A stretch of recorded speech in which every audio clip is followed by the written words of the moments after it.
Carmen Llanes Pulido. Thank you, Commissioners.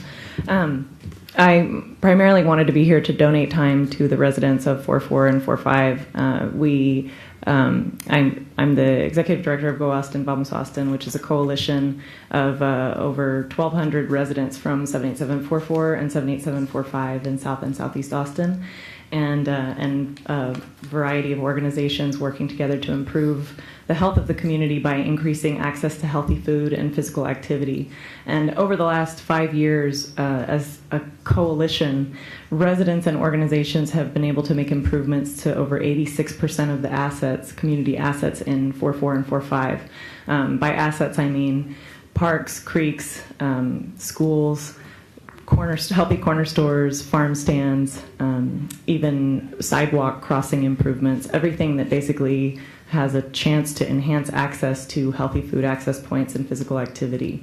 And we made a decision I should say the coalition really voted to take a position on CodeNEXT last year, which is basically summed up by Salud y Permanencia, health and permanence, which is to say that the code needs to take into account health, in particular access to healthy food, because that wasn't really part of Complete Community's definition in Imagine Austin, as well as access to green space and physical activity. And permanencia, permanence, that just because a community gets improvements, it should not be displaced. The difference between some of the typical gentrification you might see in other parts of the city and what's happened in 4-4 and 4-5 is that these residents who have lived here are the ones who have brought these improvements in. They didn't do it as investors.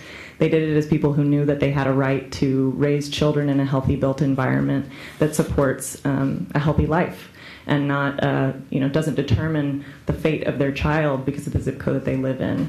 And they've done that successfully. And so those are some of the testimonies you've heard. A lot of folks we work with in 78745 were not able to make it tonight. It's tough to get up here and everybody's waiting to go home, as you all are, so thank you for giving your time. But I will say that a lot of these communities live along East Williamson Creek, Central Williamson Creek, and Onion Creek, and where they come together, which you know very well about Perez. There is a ton of new development in the area already, and in particular, if you look at things, Easton Park, one of the points that Anna made to me outside is that Easton Park is above a lot of the area in the floodplain of Onion Creek. And so, as Francis mentioned, when people were told they didn't have to have flood insurance, you're talking about a lot of families on low to moderate income, fixed income, so that if they make that decision not to be insured, and then additional development takes place upstream after that wall has been built, then they're no longer in the same circumstances that they were in when they initially made the decision, if they had the option not to buy flood insurance.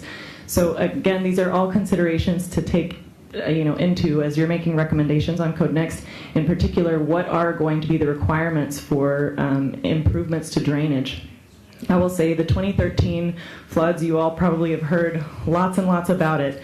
And it was a huge wall of water that came down Onion Creek. In 2015, we knew a lot of families that got flooded in 4-4 and 4-5, particularly in 4-4. Many of them didn't live on the creek.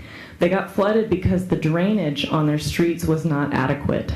So what kind of drainage improvements are going to be made? And what happens when you have a retention wall, but you have brush in the creek that is clogging gutteraways or clogging normal where the water is flowing out? That's a lot of what's causing the flooding now is backups.